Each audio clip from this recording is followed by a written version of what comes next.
স্বাধীন লাউঞ্জ তোমার জন্য in association with Mangaldeep foundation.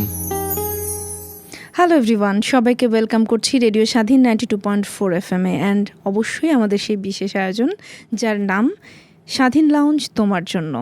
এই আয়োজনের সহযোগিতায় রয়েছে মঙ্গলদ্বীপ ফাউন্ডেশন এবং আমি সোহানা সিরাজ রয়েছি সবার সাথে।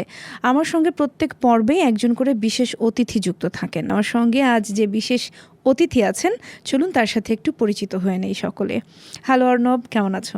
আসসালামু আলাইকুম। জি আলহামদুলিল্লাহ, ভালো আছি। আপনি কেমন আছেন? ওয়ালাইকুম আসসালাম, আমি বেশ ভালো আছি। অ্যান্ড অফকোর্স এই আয়োজনটাতে থাকলে এমনিতেই ভালো হয়ে যায়, কারণ খুব সুন্দর সুন্দর গল্প হয়, সুন্দর সুন্দর গান শুনতে পাই। অ্যান্ড আমার মনে হয় যে এই সময়টা কারোরই খারাপ কাটে না, যারা আমাদের সাথে যুক্ত থাকেন তাদের জন্য।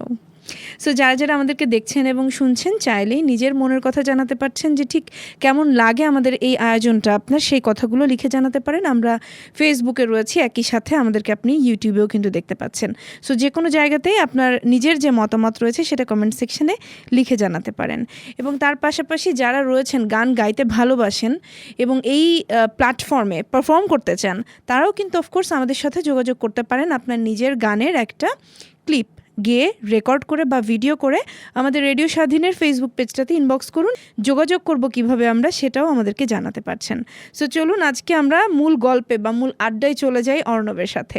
গানের সাথে তোমার এই যে যুক্ত হওয়া, এটা কবে থেকে? ছোটবেলা থেকেই নাকি বড় হবার পর? বেসিক্যালি এটা হচ্ছে ছোটোবেলা থেকে না, যখন আমি হচ্ছি ক্লাস 8-এ, ওকে, ক্লাস 7 থেকেই ধরা যায়। তো তখন আর কি পাড়ার প্রতিবেশী সবাই তো শুনতো আর কি, যেভাবে আমি তো অনেক জোরে গাইতাম। তো তখন বলতো যে আমার গলা ভালো বা গলার টেক্সচার আছে, এরকম কিছু। মানে বাসাতেই গাইতে এবং এত জোরে গাইতে যে পাশ থেকে মানুষ শুনতে পেত। ওয়াও, আবার অনেক বিরক্ত হইতো। অ্যাট লিস্ট কনফিডেন্স ছিল তোমার। হ্যাঁ, এটা ছিল। সো ওখান থেকে আর কি আমি তখন চিন্তা করলাম যে না, যেহেতু মানুষজন বলতেছে তো কেন এটাকে ট্রাই করা যায় না। সো তখন থেকে আর কি আমার ইচ্ছা জাগে যে মিউজিক নিয়ে কাজ করবো বা গান গাবো। আর গানটা হচ্ছে আমার শখ, আর প্লাস হচ্ছে আমার মায়ের শখ। তো আমি সবচেয়ে বেশি প্রাধান্য দিচ্ছি আমার মায়ের শখের জন্য, যে মায়ের শখ আছে তো আমি কেন আমি ট্রাই করবো না আর কি। সো তখন থেকে এরকম আমি জার্নিটা শুরু করি। অ্যান্ড আমার মনে আছে ক্লাস 7-এর লাস্টে, অ্যান্ড এটা মেবি 2018 সালের দিকে। সো তখন আমি এরকম চিন্তা করি যে খালি গলায় তো আর এত দূর যাওয়া পসিবল না, একটা যদি ইনস্ট্রুমেন্ট প্লে করা যায় তাহলে জিনিসটা আরও ফ্রুটফুল হবে জিনিসটা আরও। সো তখন আমি আমার মাকে বলছিলাম একটা ইনস্ট্রুমেন্টের কথা, যে আমাকে কিছু একটা কিনে দাও যেটাতে আমি আমার গানটাকে একটু ফুটায় তুলতে পারি। সো ওই সময় আমাদের ফাইন্যান্সিয়াল কন্ডিশন এরকম ভালো ছিল না বিধায় আমাকে তখন মা ওটা দিতে পারে নাই। অ্যান্ড ওই সময় কি আমার বাসায় হচ্ছে হয় না যে ভার্সিটি পড়ার জন্য অনেকেই বাসায় আসে, তো ওই সময় আমার খালাতো বোন ছিল। সো উনি জিনিসটা দেখে, তো দেখার পর উনি হচ্ছে যখন বাড়িতে যায় তখন আমার জন্য একটা গিটার নিয়ে আসে। মানে পুরানো একটা গিটার? হ্যাঁ, অনেক পুরনো একটা গিটার, গ্রামে ছিল। সো ওইটা আমাকে নিয়ে বলে যে অর্ণব তুই এটা দিয়ে ট্রাই কর। তার যে একটা কনসার্ন, একটা ভালোবাসা তোমার প্রতি, সেটা কিন্তু খুব স্পষ্ট। অবশ্যই আমি এটা অনেক তার কাছে গ্রেটফুল অবশ্যই। দেন আমি হচ্ছে ট্রাই করে যে কিভাবে এটা শিখা যায় না শিখা যায়। আমার পাশের বাসায় থাকতো আমার এক ফ্রেন্ড, ও খুব সুন্দর গিটার বাজিত। 2018 সালের ডিসেম্বরের 11 তারিখ। সো কেন ডিসেম্বরের 11 তারিখ মনে আছে? ডিসেম্বরের 12 তারিখ হচ্ছে আমার ছোটো বোনের বার্থডে ছিল। সো তখন আমি এরকম চিন্তা করলাম ওকে বলি গিটারটা শিখে আসি, 12 তারিখ তো সবাই বাসায় গেস্ট আসবে, আমি তখন গিয়ে শোনাবো কিছু একটা। সো আমি তখন এরকম মাকে খুব সুন্দর করে বলছি যে মা আমি যাচ্ছি গিটার শিখতে, ছাড়ে যাচ্ছে আমি গিটার শিখতে, আমি গিটার শিখে দেন নিচে নামবো। তো মা হাসাহাসি করছে, আমি বুঝি নাই কেন হাসাহাসি করছে আমার উপর। তো তখন আমি যাই, যাওয়ার পর আমি যাকে বলছিলাম আমার যে ফ্রেন্ড, ও হাসছে, বাট আমি তো বুঝি নাই ব্যাপারটা। দেন হচ্ছে ও আমাকে বিভিন্ন ধরনের কর্ডস এগুলো দেখায়। সো আমি যখন বেসিক কর্ডস যেগুলো আছে সেগুলো আমাকে দেখায়, অ্যান্ড আমি বলি যে এত কঠিন কেন, আমাকে গান শেখা। তো আমাকে বলে যে কর্ডস না শিখলে গান কেমনে শিখবি? আমি বলছি না, আমাকে গান শিখা, আমি যেন গাইতে পারি। তো পরে আমাকে এইসব কর্ডস টর্ডস দেখালো। দেন আমি বলছি যে এটা আমার পক্ষে পসিবল না, আমি ছাদ থেকে বাসায় নামি। তো মা আমার দিকে তাকায় বলে যে গিটার শেখা শেষ? আমি তখন মাকে বলছিলাম যে মা আমার পক্ষে গিটার শেখা ইম্পসিবল। দেন আমার মনে আছে আমার মা আমাকে ওই কথার পরিবর্তে বলছিল যে তুই হাল ছেড়ে দিবি না, একদিন আমার বিশ্বাস আছে যে তুই বিভিন্ন ধরনের যে স্টেজ আছে তুই ওখানে পারফর্ম করবি, এই বিশ্বাসটুকু আমার তোর মধ্যে আছে। সো তখন থেকে আর কি আমি ইউটিউব দেখে, হ্যাঁ আমার মাই আমার ইন্সপিরেশন, এটা আমি অলওয়েজ বলবো, আমার মাই আমার ইন্সপিরেশন। কারণ তার স্বপ্ন, তার চাওয়া এবং তার যে আগ্রহটা তোমার মধ্যে ধরে রাখতে হেল্প করা, সবকিছু মিলিয়ে। তো আলটিমেটলি যারা ভিউয়ার্স এবং লিসেনার্স রয়েছে তারা আজকে একটু কনফিউজড হবে যে ছেলেটা হাল ছেড়েই দিল, যে গিটার শেখাটা ইম্পসিবল, সে আজকে হাতে গিটার নিয়ে বসে কি করছে? সে কি শুধু শুধু গিটার নিয়ে এসছে? আচ্ছা, আমরা একটু তাদেরকে আশ্বস্ত করতে একটা গান শুনে ফেলতে পারি। কোনটা শুনবো? আমার খুব ফেভারিট একটা সিঙ্গার আছে অর্ণব ভাই, তো অর্ণব ভাইয়ের ভালোবাসা তারপর গানটা আমার খুব পছন্দ আর কি, তো বাহ। ওইটাই করি। চলো শুনি।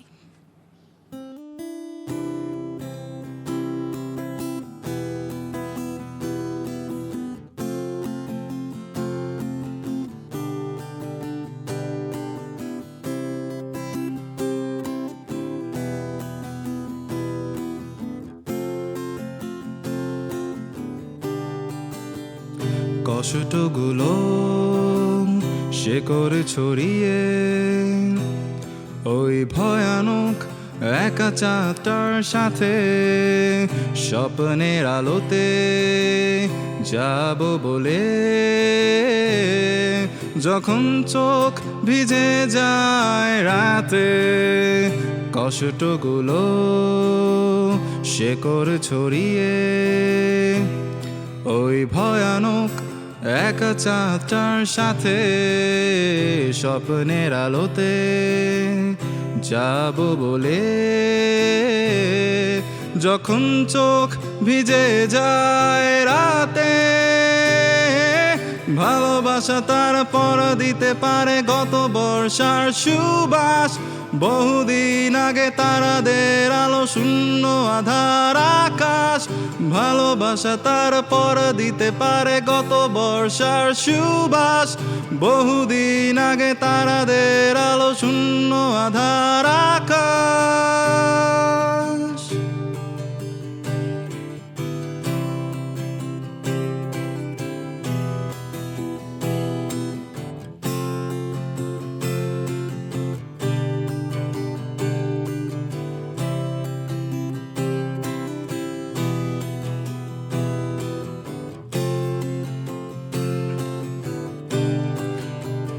প্রখর রোদে পোড়া পিঠ আগুনের কুণ্ডে শেখা হাত, শিশির ছোঁয়ায় পাবে হাসি, অন্ধকারে কেটে যাবে রাত, প্রখর রোদে পোড়া পিঠ আগুনের কুণ্ডে শেখা হাত, শিশির ছোঁয়ায় পাবে হাসি, অন্ধকারে কেটে যাবে রাত, ভালোবাসা তার পর দিতে পারে গত বর্ষার সুবাস, বহুদিন আগে তারাদের আলো শূন্য আধার আকাশ, ভালোবাসা তার পর দিতে পারে গত বর্ষার সুবাস, বহুদিন আগে তারাদের আলো শূন্য আধার আকাশ।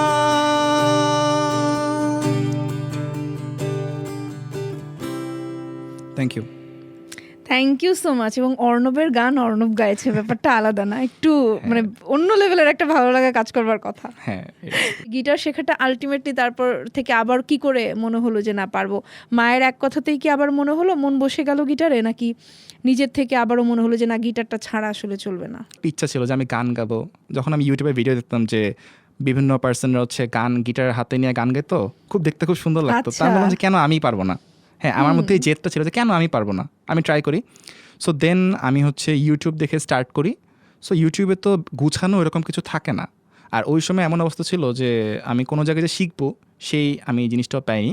সো তখন আমি আর কি নিজের থেকে ইউটিউব থেকে শেখা শুরু করি, বিভিন্ন ধরনের ভিডিওস দেখি, মানে টিউটোরিয়ালস দেখি আর কি, বিভিন্ন ধরনের টিউটোরিয়ালস।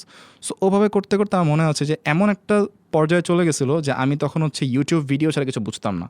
মানে আমার বাসায়, আমার এখনও মনে আছে যে আমার বাসায় একদিন গেস্ট আসছিল, বাট তাও আমি আমার রুমে যে আমি গিটার ইউজ করতেছিলাম, আর আমি ইউটিউব টিউটোরিয়াল দেখে শিখতেছিলাম আর কি। আর তখন ওরকম স্কুল থেকে আসতাম, ওরকম কাজটাজও ছিল না। স্কুল থেকে বাসায় আসে পর ওই যে মা পড়তে বসাইতো, তো পড়তে বসা আমি খালি ওয়েট করতাম যে কখন আর পড়া শেষ হবে, আমি গিটারটা নিয়ে ধরে শুরু করবো কিছু একটা। সো তখন আমি হচ্ছে এরকম ইউটিউব টিউটোরিয়াল দেখতাম অ্যান্ড ওভাবে তুলতাম। আর আমার জিনিসটা ছিল, মানে আমার প্রচুর পরিমাণে আগ্রহ ছিল জিনিসটার উপর।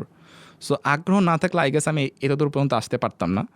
সো ওইভাবে করে আমি ইউটিউব দেখা স্টার্ট করি, বিভিন্ন ধরনের ভিডিওস দেখি, সবার ভিডিওস।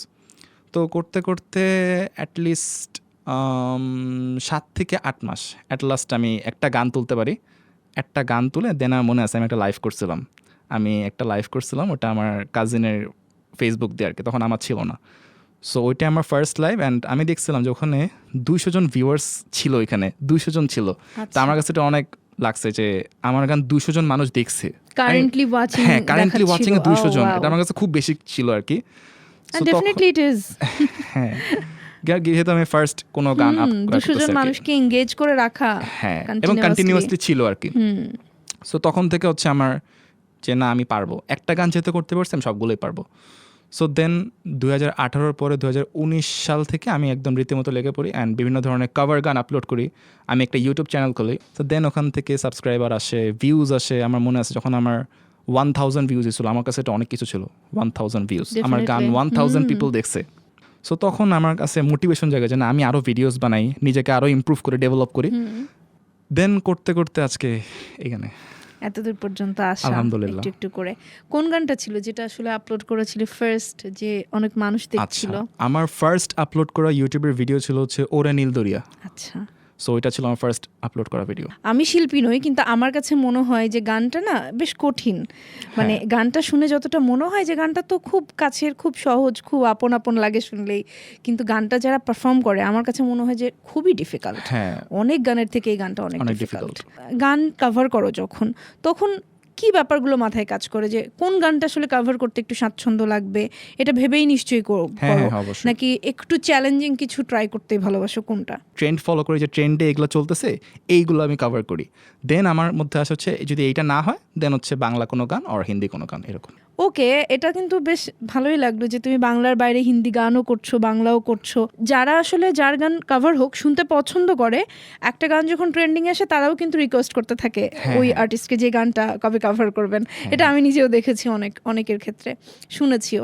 সো এরকম নিশ্চয়ই তোমার সাথেও হয়? হ্যাঁ অবশ্যই এরকম আমার সাথে হয়। আমার পার্সোনাল একটা রিকোয়েস্ট রয়েছে, আমরা ছোট্ট করে একটু কোন একটা হিন্দি গান শুনবো কিনা? জি জি অবশ্যই, সমস্যা নেই।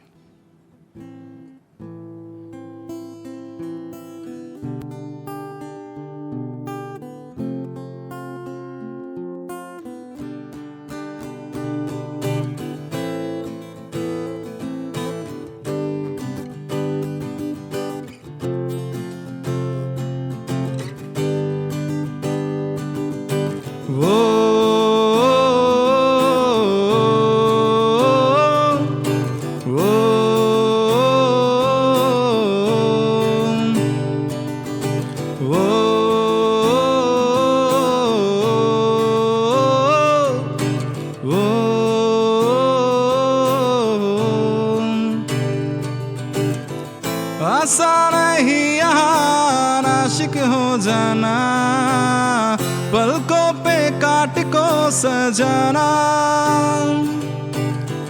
आशिक को मिलती है गम की सौगातें, सबको ना मिलता ये खजाना। वो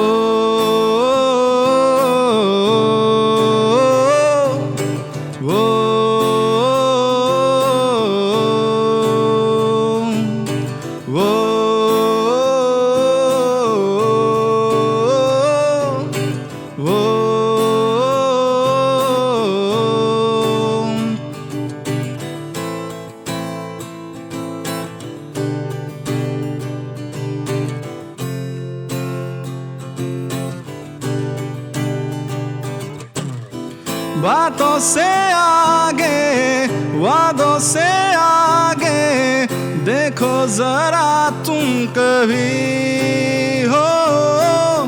ये तो है शोला, ये है चिंगारी, ये है जहां आग भी।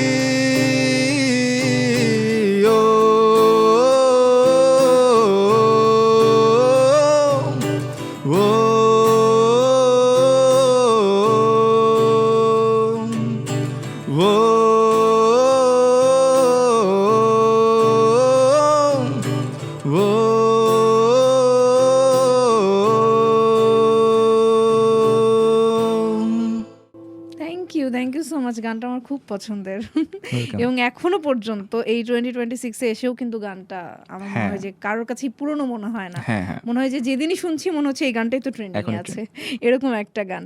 সো এমন কোনো গান যেটা বলছিলাম যে যেটা হয়তো বা এখন ট্রেন্ডিংয়ে চলছে এবং তারপর হয়তো বা কারো থেকে অনেক বেশি রিকোয়েস্ট পাচ্ছ যে হ্যাঁ এই গানটা এখন তোমার কাভার করা উচিত, কবে কাভার করছো, এরকম কোনো মেমোরিজ আছে কিনা? আচ্ছা, সবচেয়ে বেশি যেটা রিকোয়েস্ট এসেছিল সেটা হচ্ছে যখন কোক স্টুডিও তাদের নিউ একটা গান ছিল লং ডিস্টেন্স লাভ, হ্যাঁ, এটা যখন পোস্ট করেছিল, আপলোড করেছিল, তখন আমার কাছে সবচেয়ে বেশি পরিমাণে মেসেজ আসছে ভাইয়া কবে এটা কভার করবেন। বাহ, সো এইটা হচ্ছে একটা রিকোয়েস্ট ছিল গানটা আমার কাছে। ভীষণ সুন্দর, ভীষণ হ্যাঁ, এটা সুন্দর। আমার পার্সোনালি খুব পছন্দের। অ্যান্ড আমার মনে আছে যে আমি যখন এটা আপলোড করছিলাম আমার ওই পার্টিকুলার একটা সঙ্গে আমার 1 লাখ ভিউ আসছিল, এটা আমার কাছে অনেক বড় কিছু ছিল। ওয়াও, এই গানটা শুনবো নাকি আমরা? হ্যাঁ হ্যাঁ অবশ্যই। আমি জানি না অনেক বেশি কষ্ট হচ্ছে কিনা না, এই না, যে না, এত আমার বেশি গান গাইতে গানের ভালো লাগে, রিকোয়েস্ট। আমার সমস্যা ওয়াও, নেই। তাহলে তো কথাই নেই। এবং আমার লিসেনার্স এবং ভিউয়ার্স যারা রয়েছে নিশ্চয়ই তারাও খুব বেশি এনজয় করছেন। আমরা আছি রেডিও স্বাধীনে আপনাদের জন্য বিশেষ আয়োজন নিয়ে, স্বাধীন লাউঞ্জ তোমার জন্য, যার সহযোগিতায় রয়েছে মঙ্গলদ্বীপ ফাউন্ডেশন।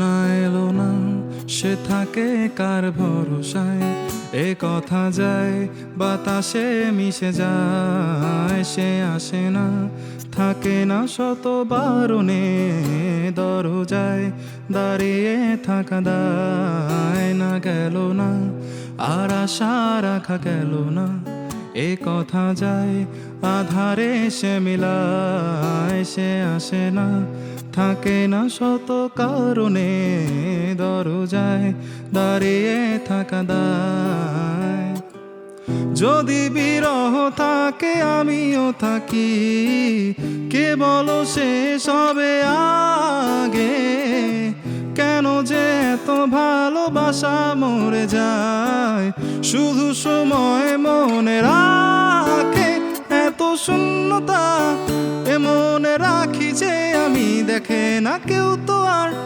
বলে সবই পাগলামি, কাটে না যামিনী, বিরহ যেন কেটে যায়, থামে না ভরসা, তোমায় ডাকি যে আমি আর, সে থাকে কার ভরসায়, এ কথা যায় বাতাসে মিশে যায়, সে আসে না থাকে না শত বারণে, দরজায় দাঁড়িয়ে থাকা দায়।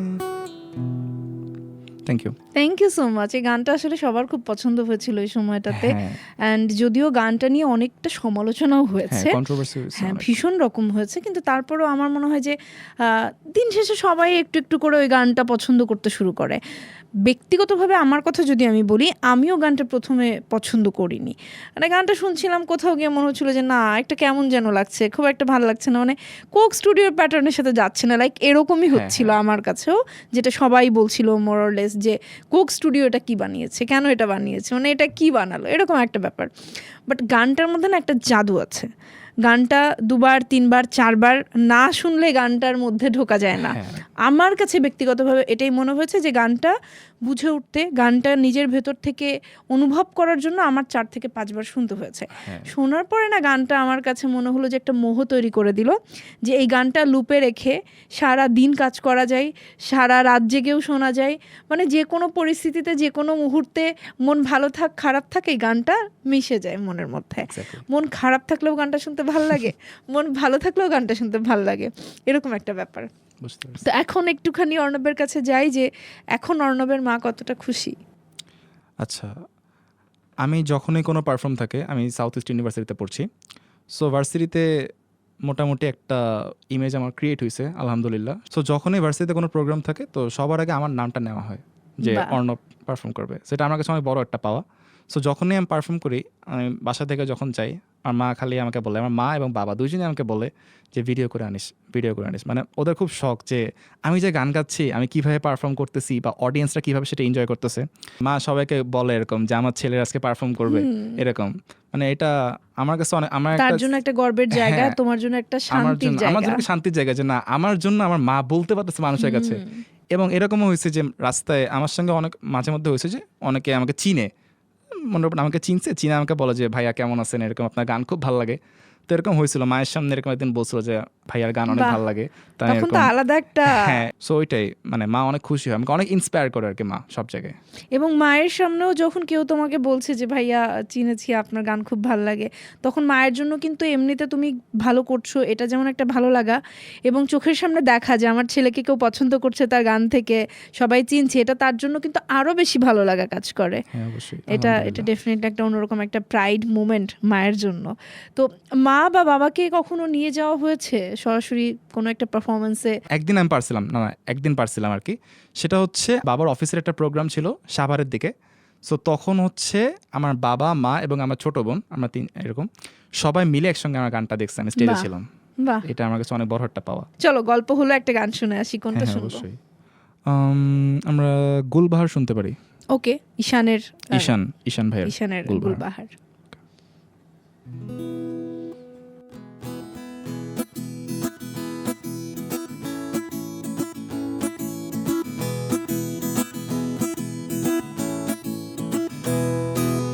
লাল বাজারে গলির মোড়ে পান দোকানের খরিদ্দার, বাকের আলের আদরে মে নাম ছিল তার গুলবাহার। লাল বাজারে গলির মোড়ে পান দোকানের খরিদ্দার, বাকের আলের আদরে মে নাম ছিল তার গুলবাহার। নাম ছিল তার গুলবাহার, দেখতে ভারী চমৎকার, তুলনা যে হয় না তার হুসনে আরা গুলবাহার। বাকের আলীর আদরে মে নাম ছিল তার গুলবাহার। লা লা লা লা লা লা লা লা লা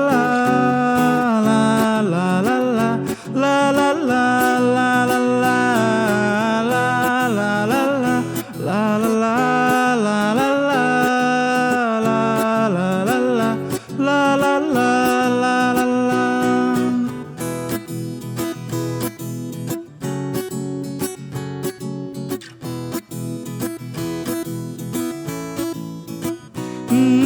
চালাক চতুর ভঙ্গি মাখা কার সাজি তার বেজায় খুব, নাস্তা না বুধ হয়ে শেষে প্রেম দরিয়ায় দিলাম ডুব।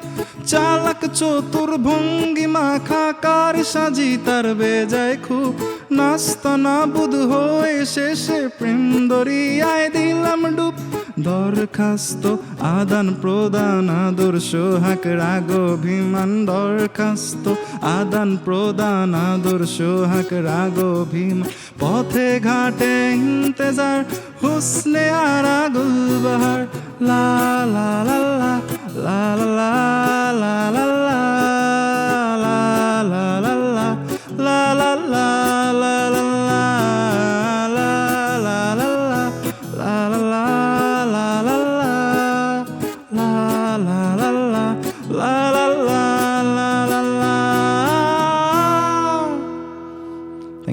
Thank you so much. Thank you তো তোমারই প্রাপ্য, কারণ গানটা এত সুন্দর করে করেছো, এবং এই গানটাও কিন্তু আমার পার্সোনালি একটা ফেভারিট গান। এবং শুভেন্দু এবং ঈশানের এই যে জুটি, এই combination। জায়গাটাতে মানে অসাধারণ লেগেছে, মানে সিম্পলি অসাধারণ লেগেছে তাদেরকে।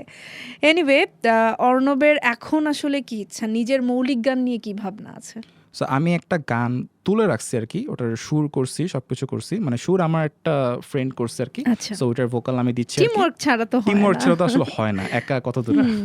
সো দুইটা মিলে আমরা একটা গান রেডি করছি, এখন ওটাকে হচ্ছে সুন্দর করে কম্পোজিশন করে বিভিন্ন ইনস্ট্রুমেন্ট ইউজ করে আমার ইচ্ছা আছে আমি একটা মিউজিক ভিডিও বানাই ওটা পোস্ট করবো আর কি। বাহ, গানের কোনো টাইটেল ফিক্সড হয়েছে এখনো?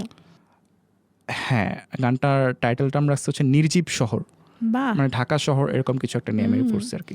সো ওয়েট করে থাকবো মিউজিক ভিডিওর জন্য, যে কবে নাগাদ রিলিজ পাবে দেখি। তখন ডেফিনেটলি আমরা আবার অর্ণবকে আরেকবার ডাকবো যে ইনশাআল্লাহ। আমাদেরকে এই গানটাও শুনিয়ে যাওয়ার জন্য। ইনশাআল্লাহ, সো ইনশাআল্লাহ। তার আগে আজকে আমরা বিদায় নেওয়ার আগে একটু শুনতে চাই যে কোন গানটা অর্ণবের এখন পর্যন্ত ভীষণ প্রিয়, যে গানটা দিয়ে অর্ণব আজকে প্রোগ্রামটা শেষ করতে চায়, এবং কেন প্রিয়, ওই গানটা দিয়ে কেন শেষ করতে চাই, সেই গল্পটা শুনে গানটা শুনতে শুনতে আমরা না হয় আজকে বিদায় নেই। আচ্ছা, ভীষণ প্রিয় বলতে এখানে অনেকগুলো গান আছে আসলে, সো পার্টিকুলার একটাকে চুজ করা টাফ হয়ে যায়, বাট আমার কাছে সবচেয়ে ভালো লাগে যে গানটা সেটা হচ্ছে আমাদের ব্লু জিন্স ব্যান্ডের কদম গানটা। সো ওই Okay. গানটা আমার পার্সোনালি খুবই পছন্দের একটা গান, অ্যান্ড রিসেন্টলি এটা আমার আরও বেশি পছন্দ হয়েছে কজ রিসেন্টলি তো অনেক বৃষ্টি হচ্ছে, বৃষ্টি বাদল, সো ওই সময় তো গানটা আরো বেশি এবং ভালো গানটা লাগে, খুব সুন্দর। খুবই সুন্দর। সো ওই পার্সপেক্টিভ থেকে আমার কাছে এই গানটা রিসেন্টলি এখন সবচেয়ে বেশি ভালো লাগতেছে। মানে আজকে এই প্রোগ্রামটা শেষ করার জন্য এই গানটাই তুমি চুজ করছো, হ্যাঁ। এবং যেহেতু এখনকার সময়ের সাথে খুব কানেক্টেড, connected, সো বৃষ্টি তোমার হচ্ছে। Recent favourite. হ্যাঁ, okay Arnob, thank you so much এই যে সময় করে জ্যাম ট্যাম, এই নির্জীব শহরের জ্যাম ট্যাম ঠেলে আমাদের সাথে সময় দেওয়ার জন্য থ্যাংক ইউ সো মাচ। যারা যারা আমাদের সঙ্গে ছিলেন তারা আশা করছি পরবর্তী এপিসোডগুলোতেও থাকবেন, এবং আপনাদের মধ্যে যারা আসলে পারফর্ম করতে চান বা গান গাইতে ভালোবাসেন, মনে হয় যে না আপনিও চান আমাদের এখানটাতে এসে আমাদেরকে জয়েন করতে এবং আপনার গান বাকিদেরকে শোনাতে, ডেফিনেটলি আমাদের রেডিও স্বাধীনের ফেসবুক পেজে ইনবক্স করুন আপনার গাওয়া যে কোনো একটা গানের অডিও বা ভিডিও ক্লিপ, অথবা আপনি যদি কোনো ইনস্ট্রুমেন্ট বাজাতে ভালোবাসেন সেটারও কোনো একটা রেকর্ড করে কিন্তু আপনি আমাদেরকে পাঠাতে পারছেন। ঠিক যেমনটা আমরা প্রথম এপিসোড শুরু করেছিলাম সারিঙ্গি দিয়ে, ঠিক সেরকমভাবেই আপনিও যদি চান কিছু একটা প্লে করে আমাদেরকে শোনাতে, অডিয়েন্স বা ভিউয়ার্সদের জন্য প্লে করতে, ডেফিনেটলি সে কাজটি করুন, আমাদের রেডিও স্বাধীন থেকে আপনার সঙ্গে যোগাযোগ করা হবে। আর আজকের মতো বিদায় নিচ্ছি, অর্ণবের সাথে একটা খুব সুন্দর সময় কাটলো স্বাধীন লাউঞ্জ তোমার জন্য আয়োজনে, অ্যান্ড এই আয়োজনের সহযোগিতায় রয়েছে মঙ্গলদ্বীপ ফাউন্ডেশন। সোহানা বিদায় নিচ্ছি, চলুন অর্ণবের কাছ থেকে এই সুন্দর গানটা শুনতে শুনতে আজকে বিদায়টা নেই।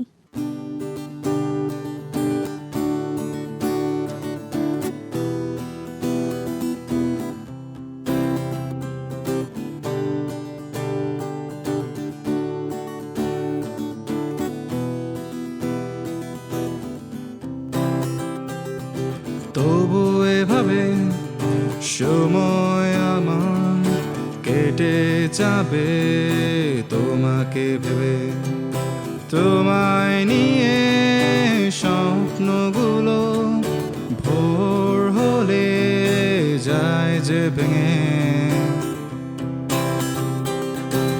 আকাশ মেঘে বৃষ্টি হয়ে স্বপ্নগুলো দেয় ভিজিয়ে, তুমিও কি আমার সাথে ভিজবে পথে হাত জড়িয়ে, একগুচ্ছ কদম হাতে ভিজতে চাই তোমার সাথে, একগুচ্ছ কদম হাতে ভিজতে চাই তোমার সাথে।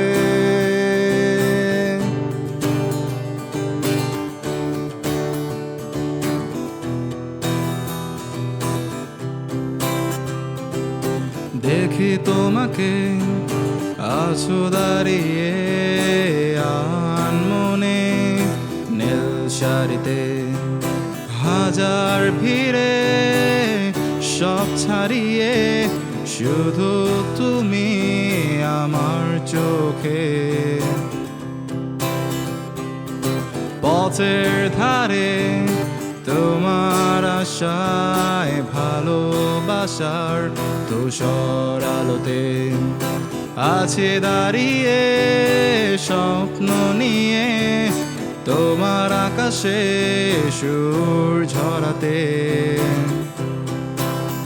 একগুচ্ছ কদম হাতে ভিজতে চাই তোমার সাথে, একগুচ্ছ কদম হাতে ভিজতে চাই তোমার সাথে,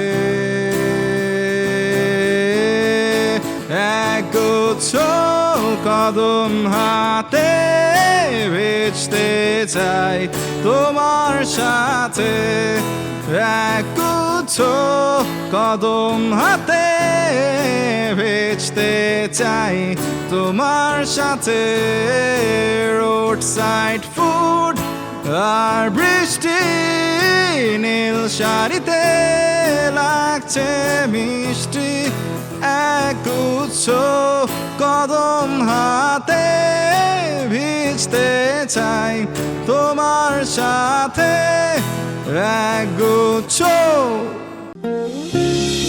স্বাধীন লাউঞ্জ তোমার জন্য, in association with Mangaldeep foundation.